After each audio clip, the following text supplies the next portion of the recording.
America supports Professor Hirut to win commissioner position in AU.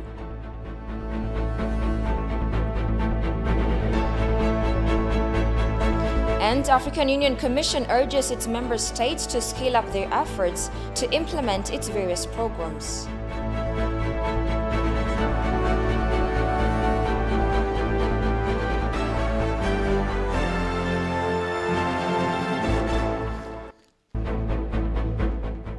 Hello and thank you all for joining us. You're watching Addis News Hour with the news. I'm Tabitha John. Do stay with us. The Ethiopian State of Emergency Fact-Checking Office has rejected reports of assessment of civilian casualties being circulated in various international media outlets. In a statement issued this morning, the office said that the reports are unsubstantiated and suffer from unfortunate political motives. The government of Ethiopia regrets any casualties to civilians during the law enforcement operations. Even one death of an innocent civilian is too many, the statement added. The fact that we have not found ourselves with significant civilian casualties is a testament to the careful planning and professionalism of our defense forces, it stated.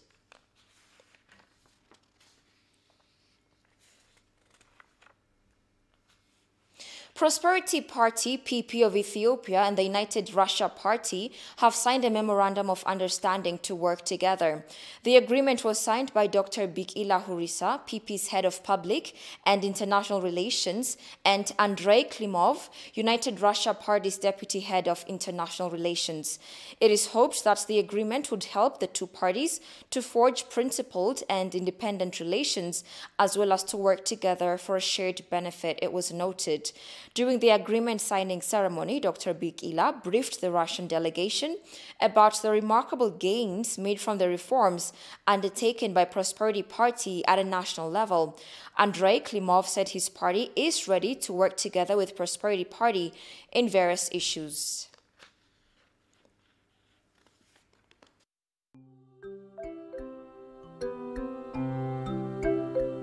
This is Professor Hirut Oldamariam. I'm Ethiopia's candidate for African Union Education, Science, Technology and Innovation Commissioner position. I believe that there is no greater calling than serving the advancement of Africa in its aim to become peaceful, prosperous, integrated and globally influential continent. The Africa we want can only be realized through quality, relevant and inclusive education. And we Africans deserve a much higher quality of life. And science, technology and innovation is essential to ensure sustainable growth in the continent. And this is the way to realize the Africa we want.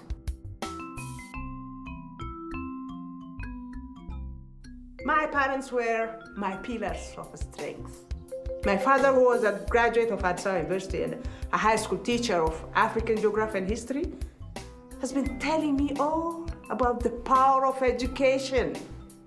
That has left an incredible impression on me regarding Pan-Africanism and African Renaissance since childhood. And my mother was a spiritual and always optimistic. And she gave me the strength and the inspiration to be fearless and to face any challenge in life. The greatest treasure that I inherited from my African parents was the passion to learn and to give back to Africa.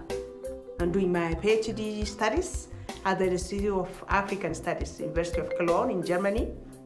And that gave me the chance to engage with a number of colleagues from all over Africa.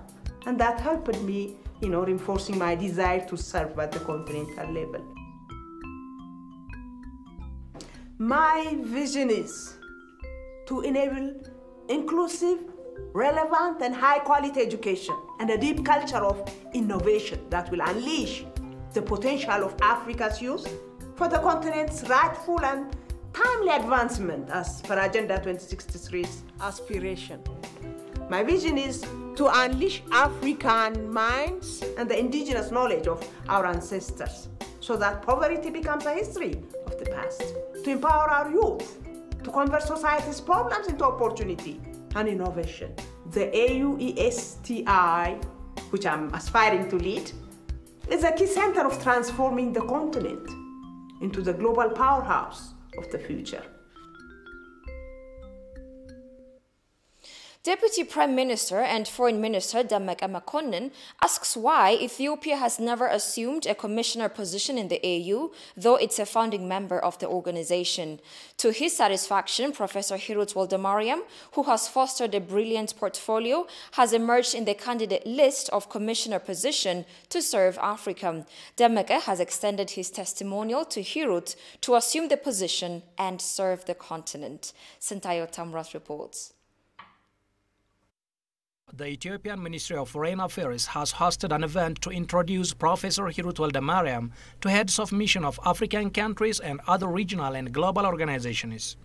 The session celebrated achievements of Professor Hirut Waldemariam, who is running for the position of AU's Commissioner for Education, Science, Technology and Innovation. Addressing the gathering, Deputy Prime Minister and Foreign Minister Damek Amakonnen commended the AU commitment to address the continent's development challenges. He appreciated Professor Hirut Waldemariam, who has fostered portfolio to emerge in the candidate list of commissioner position to serve Africa. Damek also lauded Hirut's contribution in multidisciplinary research and publication.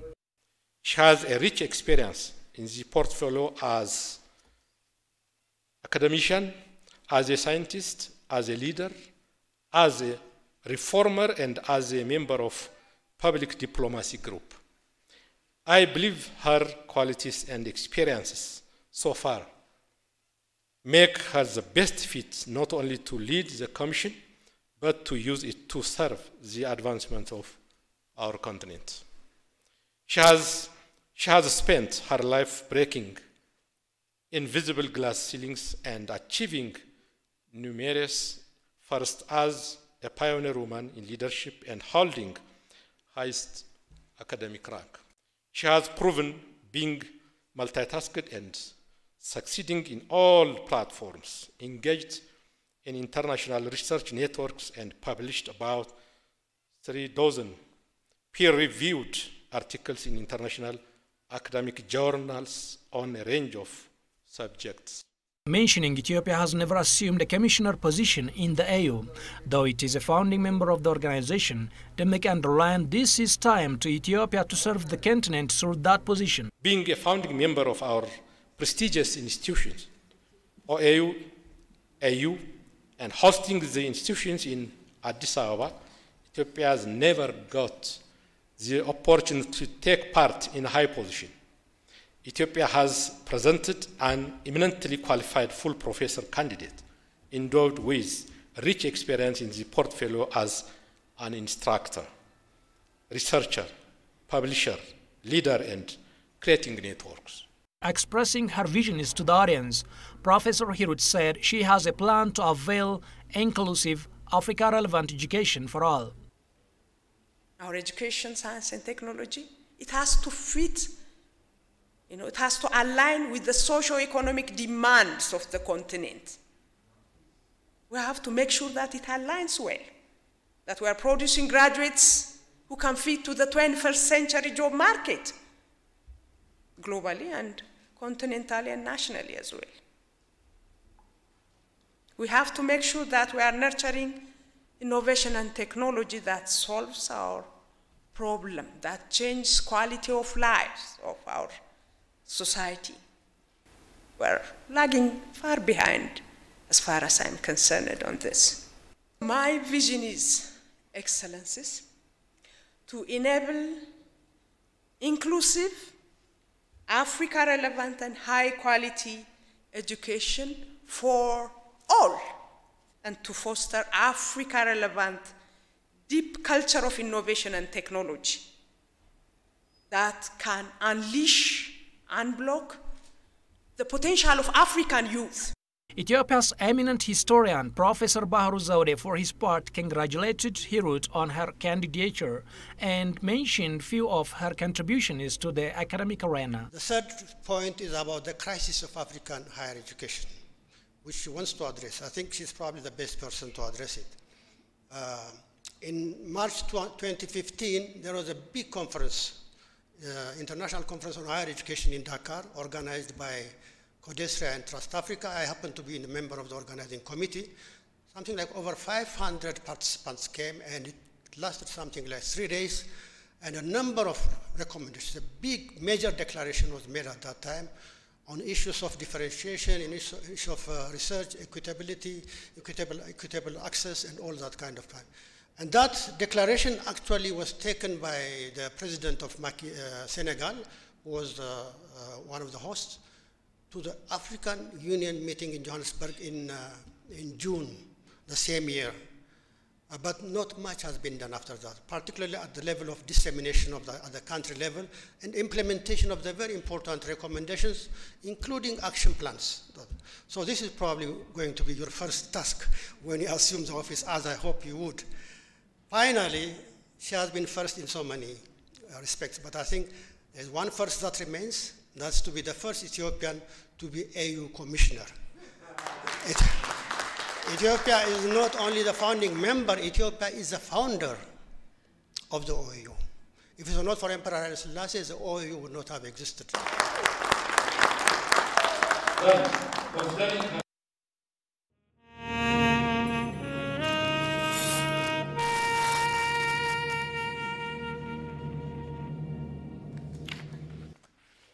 Welcome back again.